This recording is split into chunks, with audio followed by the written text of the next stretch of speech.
Brevísimo, coronel, para pasar con Javier Segarra. Javier Segarra, con perdóname que no lo había saludado, discúlpeme la mala creencia, don Alberto, ahí está don Javier Segarra. Don Javier, sí. Le decía, coronel Mario Pazmiño, hoy día amanecemos con esta noticia y ya muchos medios están replicando lo que nosotros decíamos más temprano, ¿no? El hecho de que, al parecer, estos grupos vinculados al crimen transnacional organizado comienzan a importar esas prácticas de tortura y terror. Y me refiero al hecho de que en la madrugada pues dejaron 2 cadáveres colgados, evidentemente torturados, ¿no? En un paso peatonal en Durán, aquí muy cerca de Guayaquil. Son las prácticas que a nosotros como comunicadores ya de alguna data nos ha tocado informar, pero cuando lo hacíamos nos referíamos a lo que ocurría en algunas localidades, las más violentas allá en México. Pero ya se comienza a evidenciar acá, coronel, ¿qué lectura le saca usted a este tema que resulta doloroso? Hoy, una fecha tan especial, no quisiéramos hablar de estos temas, pero caramba, ahí están los hechos. Bienvenido, buenos días. Muy buenos días, un cordial saludo para los eh, ecuatorianos, y es lamentable comenzar el día de hoy con estos sucesos lamentables, pero ¿cuál es el mensaje que están mandando las organizaciones ante este tipo de eventos graves?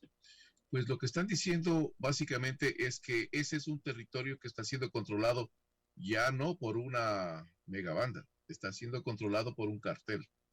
Y esto pues genera que retrospectivamente viajemos hacia México para ver lo que sucedía allá en Tijuana, en Nuevo Loreto, en Durango, en Sinaloa, donde este tipo de confrontación entre el cartel de Sinaloa y el cartel Jalisco Nueva Generación dejaban cantidad de personas pues colgados en árboles, en diferentes puentes peatonales o de divisorios entre sectores.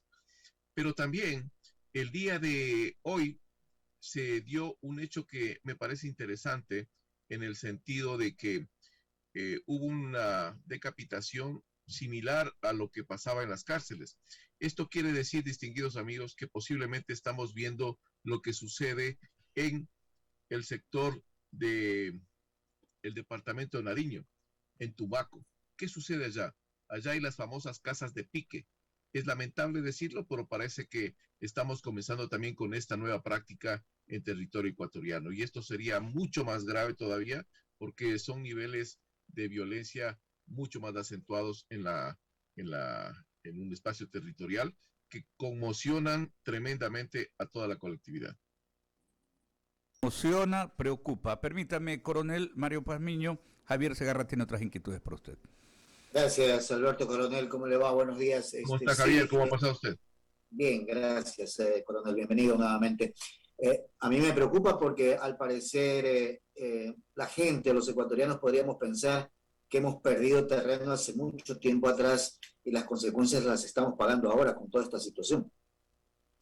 Es correcto lo que usted dice. Hemos dejado que avance rápidamente el crimen organizado. Al momento somos nosotros catalogados a nivel internacional como un santuario del crimen organizado transnacional. Y al hablar de un santuario del crimen organizado transnacional, estoy hablando de que no solo están carteles, no solo están megabandas, están mafias internacionales operando en territorio ecuatoriano. Y estas estructuras, todas ellas de crimen organizado, no están atacando a la Policía Nacional, señores. Eso tiene que comprender.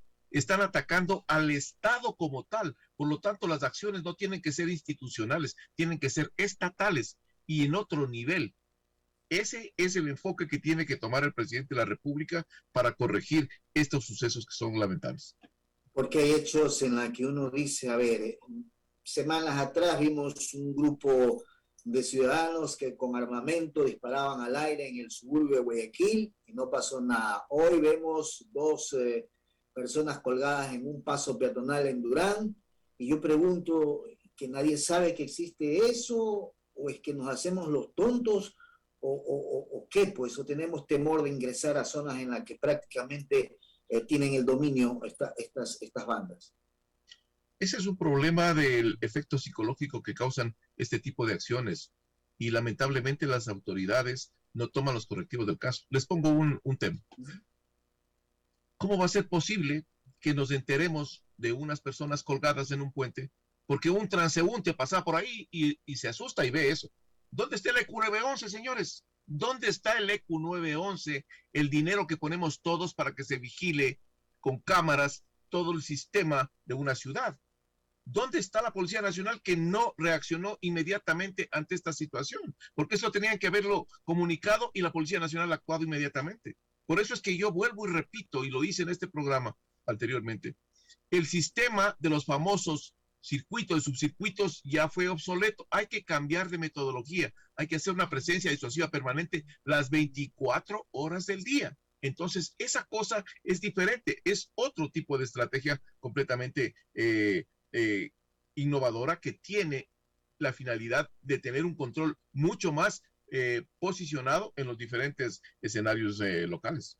Claro, porque es una vía de entrada a Guayaquil y es una vía en la que el tráfico no para. Entonces yo digo, nadie se dio cuenta que 2 o 4 o 10 personas colgaban 2 cadáveres. Estamos locos en este país, pues. Y a esto sume lo que usted señala, en las cámaras de seguridad donde están, que no funcionan y se dieron cuenta por qué no reaccionaron.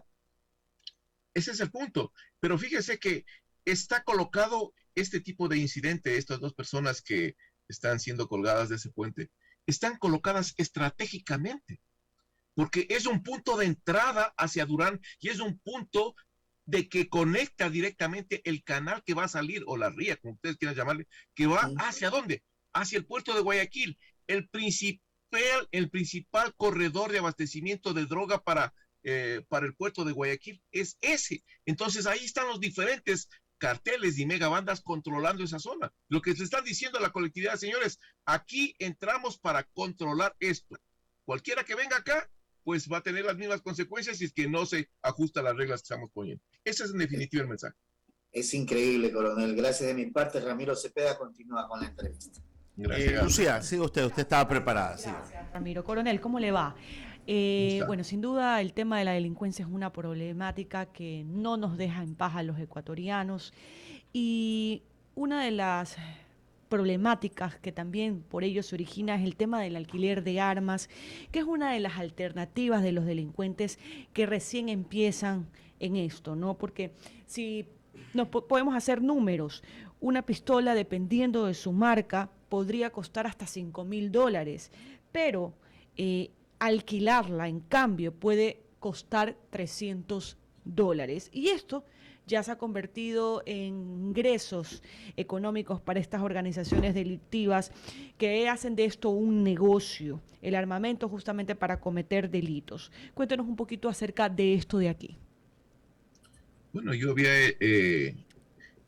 hecho un artículo que está en los diferentes medios de comunicación sobre el tráfico de armas y había catalogado Ecuador autopista del tráfico de armas. Es porque justamente existen 4 puntos de orígenes. El uno que viene desde Chile, Perú, atraviesa el Ecuador con dirección a Colombia para abastecer a la guerrilla por un lado y al narcotráfico por otro lado. El otro se origina en los rastrillos nacionales de la Policía Nacional, del Ejército, donde malos elementos de estas instituciones pues comercializan eso con las organizaciones delictivas.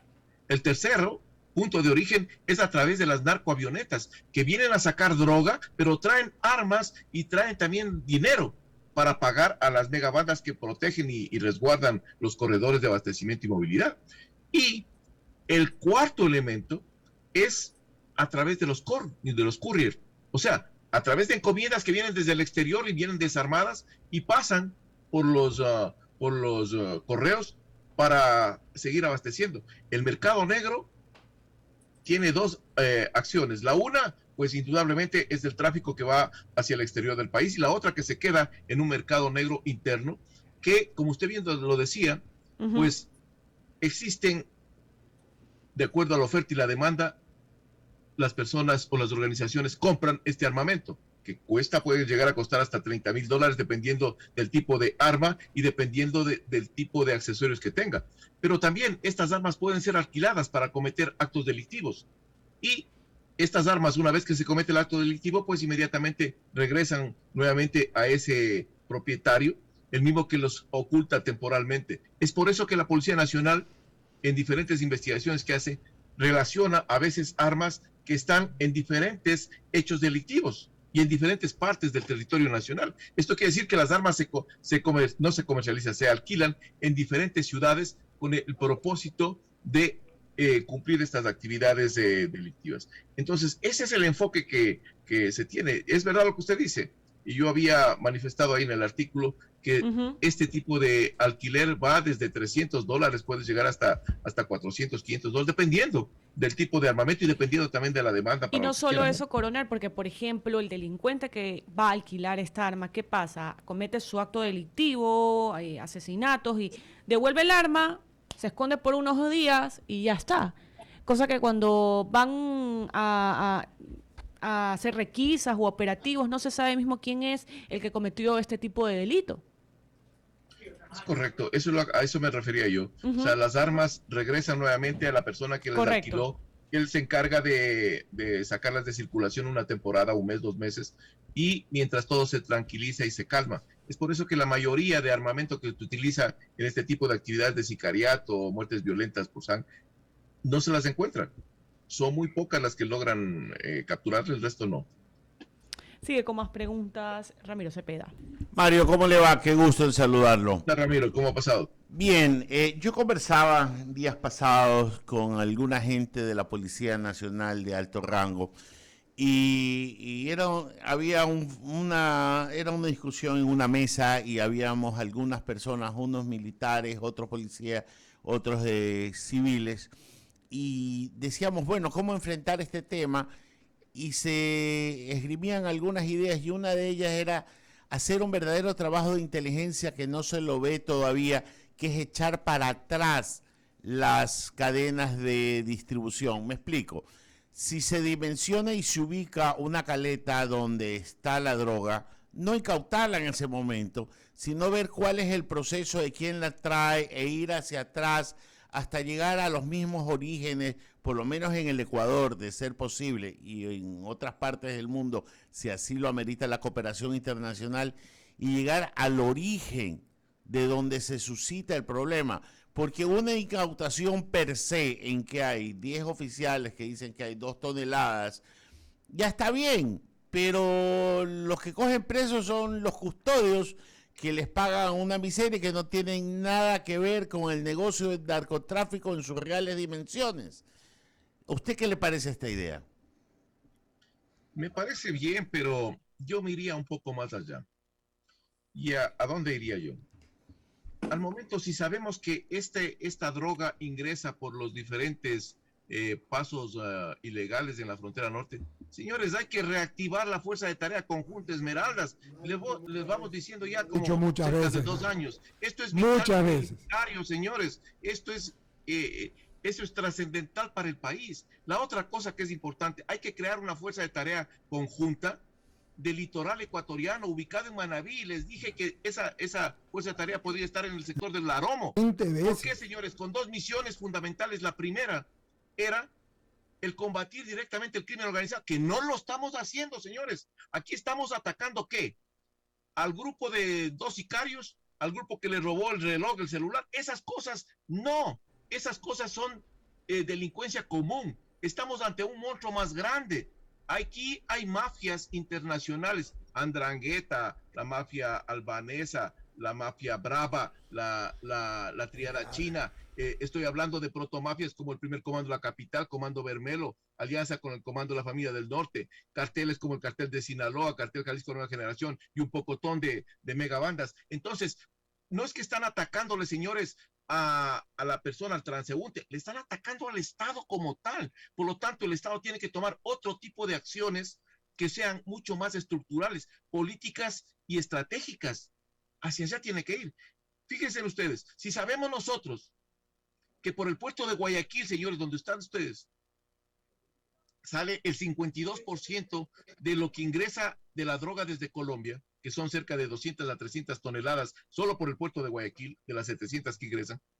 Entonces tenemos que militarizar, señores, a algunos no les gusta, pero hay que militarizar para poner orden en esos recintos, en donde la corrupción campea, en donde se contamina cualquier cantidad de carga y mandamos una imagen negativa de nuestro país al exterior. Allá cuando llega un cargamento ecuatoriano, lo primero que dicen es, métele ojo a esa cosa que viene por ahí. Ese puede estar contaminado. Y no viene contaminado de alguna plaga, no. Viene contaminado de cocaína. Entonces, esas cosas, señores, tenemos que visualizar. Y hacia allá tenemos que generar acciones prospectivas, no reactivas. Aquí reaccionamos, esperamos que nos golpeen y ahí vamos tratando de solucionar el problema. Y seguimos conversando sobre el uso progresivo de la fuerza y no el uso letal de la fuerza autorizado por el Estado a favor de la policía y de la fuerza militar. Y por ahí, Mario, perdón, Ramiro, para acotar, dijo un legislador que ellos iban a tratar el proyecto de ley del uso de la fuerza en mayo porque estaban con muchas cosas que hacer. Muchos análisis, ¿no? Sí, coronel Mario Pazmiño, ya que está hablando de que los militares a las calles, la pregunta es, ¿cómo garantizamos definitivamente esa presencia cuando tenemos una legislación que definitivamente pues no les permite a los militares ser parte de esa fuerza conjunta, de esas tareas conjuntas que usted dice que debemos definitivamente reforzar? Entonces, ¿de qué estamos hablando? ¿Cuáles son las soluciones realmente pragmáticas que debemos dar? ¿Cuál es el giro en medio de la problemática? Porque ya conocemos que aquí hay organizaciones narcodelictivas y ahora que ya han puesto los mensajes en los puentes colgando cadáveres, eso simplemente va a ser el inicio de lo que se veía en México y en otras naciones donde hay el narcoestado. Entonces, ¿cómo enfrentamos ya en la práctica? Sin mucho análisis. Lo que hay que hacer es lo siguiente. Hay que generar una nueva dinámica y la nueva dinámica está en un método diferente y ese método se llama presencia disuasiva permanente. Les pongo un ejemplo real, señores, de lo que pasa en Guayaquil. Tenemos un sinnúmero de subcircuitos, ahí creo que son 50, algo así. Cada subcircuito, ¿qué espacio territorial abarca? 2 kilómetros cuadrados aproximadamente. ¿Cuántos hombres tienen que vigilar eso? En lo ideal sería 16, pero no alcanzan a ser 16, señores, en cada UPC. Máximo estarán 8 personas. Y de esas 8 personas, generalmente ahí están 6, porque el resto está en alguna actividad. De esas 6 personas, si es que por alguna situación capturan a algún delincuente, tienen que llevarle hacia el juzgado. ¿Cuántas personas? Llevan 3. Los 3 se quedan ahí un día porque tienen que hacer un sinnúmero de pruebas y presentar un sinnúmero de documentación. En definitiva, el subcircuito ese opera con 3 personas. ¿Cómo queremos nosotros dar una seguridad a los ecuatorianos con 3 personas que no tienen ni un patrullero, porque la mayoría de patrulleros está dañado, no tienen gasolina, no tienen un entrenamiento adecuado? Entonces, señores, tenemos que cambiar el sistema. Y el sistema es que un organismo superior abarque toda esta responsabilidad y bajo una concepción política estratégica, que en este caso sería el COSEPE como el organismo que abarque este tipo de responsabilidad y quien ejecute sea el comando conjunto en el cual se subordinan todos los estamentos de la seguridad para poder dar soluciones concretas a la problemática de inseguridad que vive el país. Mario, mi querido coronel Mario Pazmiño, lo hemos muchas veces conversado.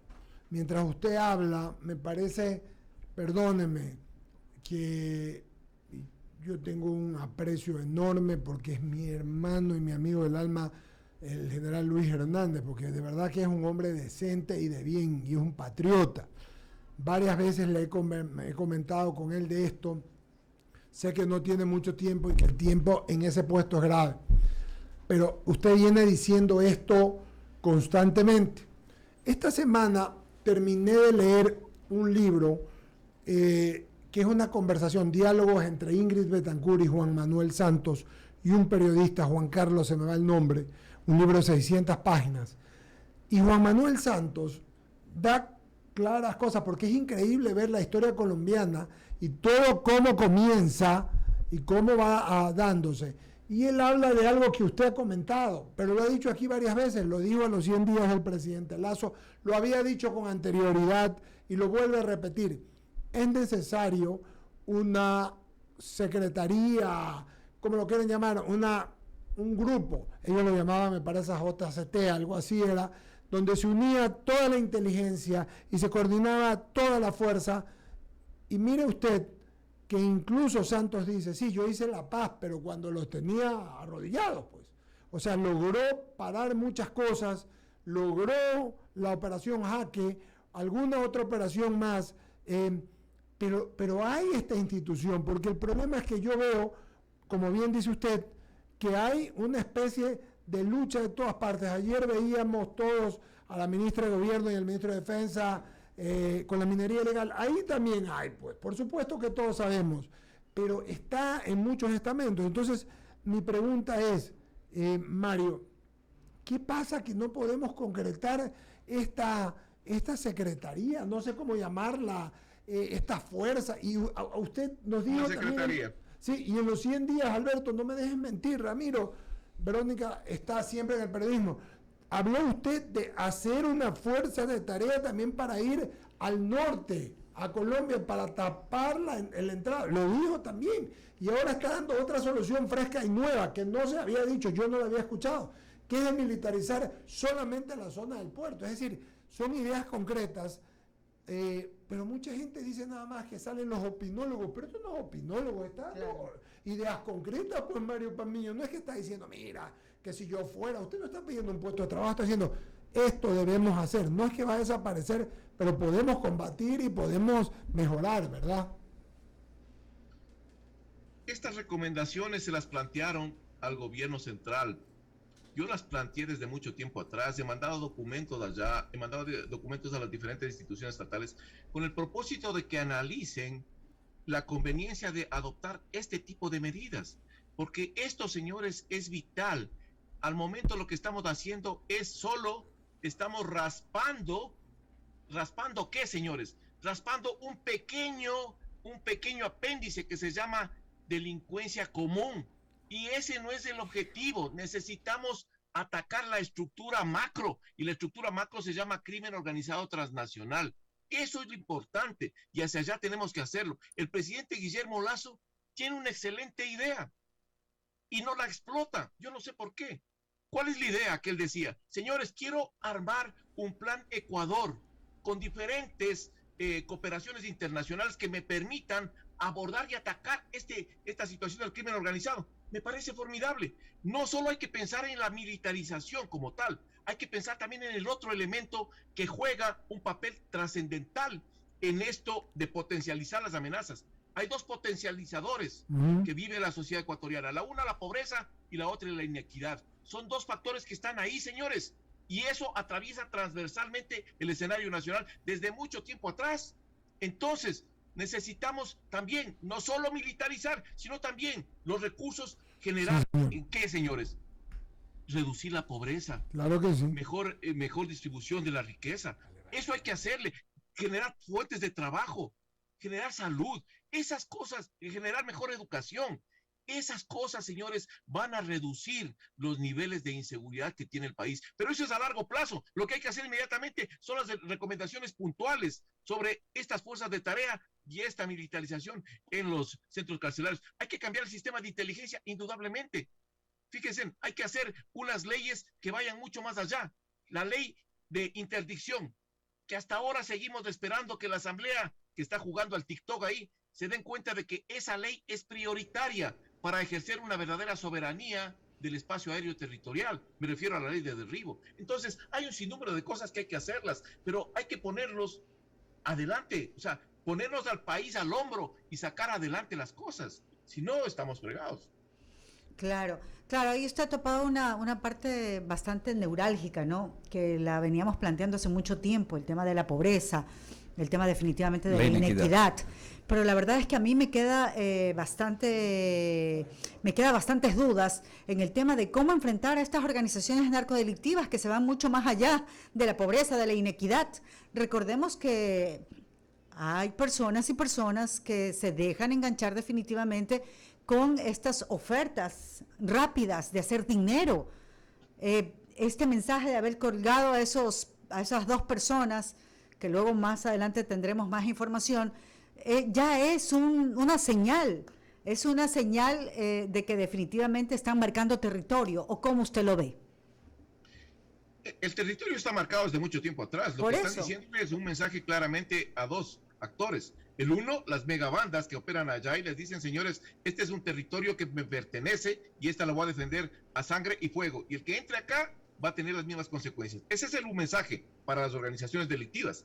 El otro mensaje es a la población y le dice, señores, este territorio donde ustedes viven Es mío. es mi territorio y yo pongo aquí las normas y las reglas. Ese es el otro mensaje. Y eso es clarísimo. peligrosísimo. Entonces, esas son las cosas claras que le están diciendo. Y eso hay que tener muy en cuenta y hay que prever las acciones correspondientes. Por eso yo decía, presencia disuasiva permanente. Claro, oiga. Esto es importante y vital. Son Señores, mensajes.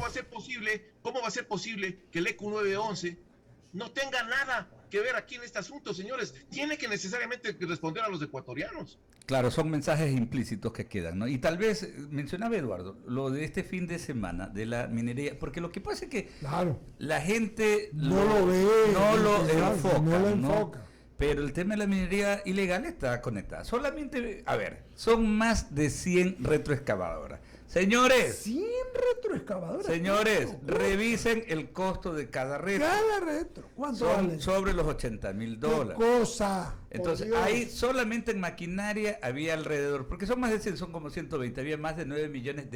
¿Qué cosa? No es cualquier cosa. 8,000 galones de combustible fueron los incautados, ¿no? Y las Pa- armas. y para todo. eso es que pelean también el subsidio, pues, de los combustibles, ¿no? Para este tipo de cuestiones ilegales. Pero todo esto, coronel, y nosotros aquí todas las semanas, arrancamos la semana de labores y los lunes pegamos un repaso rápido. Seguimos preguntando, ¿cuándo está lista la cárcel de máxima seguridad? Le preguntamos la semana pasada a quien actualmente ocupa la comandancia de la policía en la zona 8. El señor coronel no sabe, el general, perdón, no sabe. Entonces es increíble, más allá. Entonces, ahí viene la pelota. No es que eso es del SNAI. Señores, o sea, alguien que es el comandante de la zona 8 de la policía y se le pregunta... Hay que asumirlo, ¿no? Señores. Sí, señor, yo lo he visto en 2 Claro, días. lo le estoy digo. analizando. Claro. Uno. Acabo de entrar, en 2 días le digo. Dos, se les pregunta, señores, ¿para cuándo los escáneres en los centros carcelarios? No hay respuesta, nadie sabe. Pero el gobernador Se- nos dijo que iban a estar... Señores, ¿para cuándo están ya en los 3 puertos que tiene Guayaquil ubicados los escáneres y en la zona aeroportuaria los escáneres? Nadie sabe. O sea, Menos no en los hay- puertos, pues Alberto, menos en los claro, puertos. no hay concreciones. Preguntamos el tema, ¿en qué quedó la investigación? ¿Han procesado a algún militar por el asunto del radar? No, es que ya es secreto de Estado. Señores, no podemos andar dando y estas cuestiones, esta sensación de que prácticamente como que estamos desbordados por la actividad de estas organizaciones. Pero lamentablemente así, o sea, es la sensación que queda. O sea, la sensación, Mario Pazmiño y queridos amigos, es de desamparo. Perdóneme Mario, pero eso es lo que siente la gente. La gente no quiere salir, la gente se guarda en sus casas, la gente, mira la economía, me decía un querido amigo que tiene de toda su vida, si iba a comprar un carro más bonito, no, yo no me compro. O si no, tengo que blindar el carro, 20 luquitas más, $20,000. Así no se puede. Entonces, ¿quién se afecta? Claro, la industria de la seguridad gana mucho, pero en general, me da miedo mandar este container que me lo puedan infectar. Todo es una integralidad. Vuelvo a repetir y voy a Juan Manuel Santos en lo que dice. Todos los pasos que se dan arrancan con una organización que maneje toda la inteligencia, porque más que bala, más que es inteligencia para poder detectar dónde están las cosas y poder hacer lo que hay que hacer para poder volver a tener la armonía social que requiere y quitarnos el miedo social que tenemos los ecuatorianos, independientemente de cualquier cosa, Mario Pazmiño. Completamente de acuerdo. El tema de la inteligencia es crucial, porque el decisor político es como que estuviera tapado los ojos si no tiene una inteligencia a nivel estratégico. Ese es el problema, pero aquí consideramos que la inteligencia es un elemento secundario y no es así. Consideramos que eso puede ser llenado con cuotas políticas o con amigos. Tampoco funciona así, señores. Esto es como que usted entra, está hecho cargo de un hospital y tiene un quirófano. Claro. Usted lleva ya quién para que le atiendan A los médicos, lleva a las usted enfermeras. a su amigo, a su coideario político, a su amigo del barrio. No, ¿Quién lleva? Lleva al mejor cirujano. Claro, señores. ¿Para que atienda a quién? A un paciente que se está muriendo. ¿Cómo se llama el paciente? El paciente se llama Ecuador, señores. Entonces hay que seleccionar mejores los elementos para que vayan a esas funciones y puedan verdaderamente responderle al país. El país ha gastado millones de recursos en formar profesionales en estas áreas. Entonces, señores, es momento que el país les diga, a ver, señores, vengan, ahora sí, entreguen su contingente en beneficio del país. Eso es lo que tienen que hacer. Mi querido Mario, agradecerle como Claro, siempre muy su amable. gentileza. Seguiremos conversando. La verdad es Bueno. que voy a enviar una vez más a queridos amigos que tengo en el gobierno esta entrevista de todos mis compañeros, que ninguno es sabiondo. Señores, no se trata de... no se trata de ser violento y entrarle... No, hay que hacer inteligencia, hay que tomar acciones en el Estado. Si se va a hacer un plan, por Dios, yo he leído, y repito, y estoy fresquito con la memoria, lo que dice, o decía, me parece, no sé si usted o Alberto Quintana, usted tiene que hacer cosas también, usted lo decía, para la inequidad. Claro. Porque si hay gente Claro. que está trabajando en eso, tiene que darle otros elementos para que trabajen otros. Para eso hay necesidad de recursos, para eso hay necesidad de planificación, para eso hay necesidad de dejar a un lado cualquier cosa y decir, bueno, vamos a hacer este plan como una integralidad, no solo con la seguridad, sino también ayudar a esa gente que está ahorita trabajando. Pasándola duro. Porque no tiene trabajo. Nuevas oportunidades para los jóvenes. Para los Para los jóvenes. jóvenes que ahorita son los más afectados. Vemos que son los que están cayendo, ¿no? Los que están cayendo. Y trabajar fuerte, coronel y queridos amigos, audiencia toda, trabajar fuerte en el tema de cómo nos han permeado. Porque, por ejemplo, saben que mucha de la maquinaria acá en la provincia de Napo la sacaron a tiempo porque alguien de las Fuerzas Armadas le filtró a estas organizaciones, ¿Quién filtró? algún militar, pues. Claro, eso es lo que hay que averiguar. Claro. Como lo que pasó con el radar. Claro. ¿Qué Pero pasó? sí ocurrió lo de Manta. Lo de Manta, Claro. Nadie investigó. sí. ¿Qué Ese es el pasó con lo problema. de Manta? Y ahí Claro. era droga. Exacto, eso es lo que Pero decimos. ahí hay un punto importante, perdón que les interrumpa. Sí, Por favor. Ustedes acaban de indicar lo siguiente. Cuando se dan este tipo de afectaciones internas de Fuerzas Armadas, ¿quién es el que tiene que estar ahí con los ojos puestos en cada uno de los elementos policiales y militares? El sistema de contrainteligencia, Ese, señores. pues. Eso es lo que Es- tiene que activar. no es el ministro ¿Qué ni el creen otro. ustedes que el Eso. embajador norteamericano les dice, hay narcogenerales? Eso quiere decir que su sistema de contrainteligencia no sirve para nada, señores. Y perdóneme, Eso- Mario, y respeto, también- entonces, esas cosas tienen que mejorarse. y también, Mario, que el sistema de justicia nuestro no funciona, porque tienen que venirte a poner una sanción de fuera, porque aquí nunca te sancionan y hay impunidad, pues. Perdóneme, lo que está diciendo usted lo acoto y lo tomamos todos. No, Pero no, hay no. una cosa adicional, fíjense. Estados Unidos acaba de indicarnos hace unos días atrás que un ecuatoriano es el más buscado. Increíble. Ya sabíamos, señores. Entonces, recién nos enteramos de que ha habido un ecuatoriano que ha sido como uno de los capos del narcotráfico. El gato. Recién nos enteramos. Pero como tenemos mala El gato memoria, Silva. no recordamos las cosas anteriores, pues. Claro. Porque este señor estuvo vinculado con el señor Telmo Castro, que era Oficial. lugarteniente del Chapo Guzmán. Entonces, es Qué cuestión de bárbaro. unir, pero como aquí nadie hace seguimiento de las cosas, entonces ahí están los Qué problemas. feo, ¿no? Sí, Bueno. definitivamente. Y en el tema de la justicia, por ejemplo, el fin de semana revisábamos que muchos de los que caen por narcotráfico, como no se les asienta ninguna responsabilidad ni nada, salen rápido. Sí, como el que cogieron el Salen otro rápido. día, entran y salen, sí, increíble. Así es, entonces, Pero ¿de ¿sabe qué qué? estamos hablando? Más allá de cualquier cosa, se trata de reestructurar al Estado. Y es voluntad política. ¿ah? Es voluntad política. Juan Manuel Santos era ministro de Uribe. Después se pelearon cuando pasó y él armó lo que armó.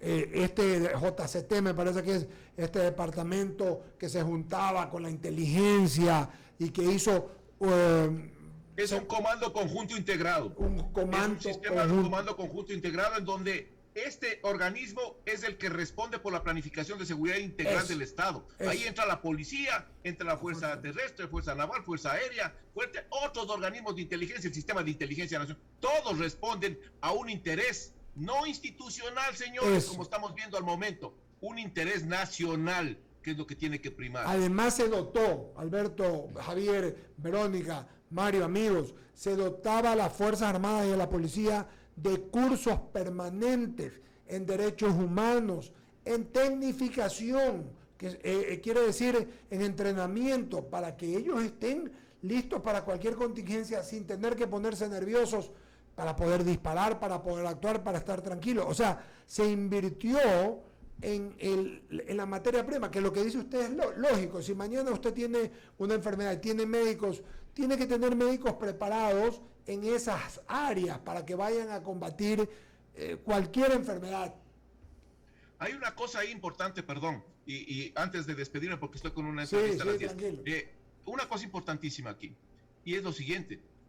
Esa experiencia de integrar las fuerzas les permitió a Colombia conformar las fuerzas de tarea conjunta. Sí, tiene 6 fuerzas de tarea, señores, y vayan a ver la efectividad que tienen. Tienen con todos los recursos para desplazarse y operar en una jurisdicción por meses. Puede estar un año allá. Es toda una fuerza de tarea en donde el mando central de esa fuerza de tarea no la tiene la policía, no la tiene la fuerza terrestre, no, la tiene el Comando Conjunto de Operaciones para actuar directamente allá. Son comandos integrados. Eso es lo que yo propongo que el Estado ecuatoriano ejecute y realice. Mandos integrados, señores, para poder articular adecuadamente contra el crimen organizado. Muchas gracias, Mario Pazmiño, por su gentileza. Gracias a ustedes, muy amable. Cariño, bienvenido. Muy amable, gracias. Siempre de aquí.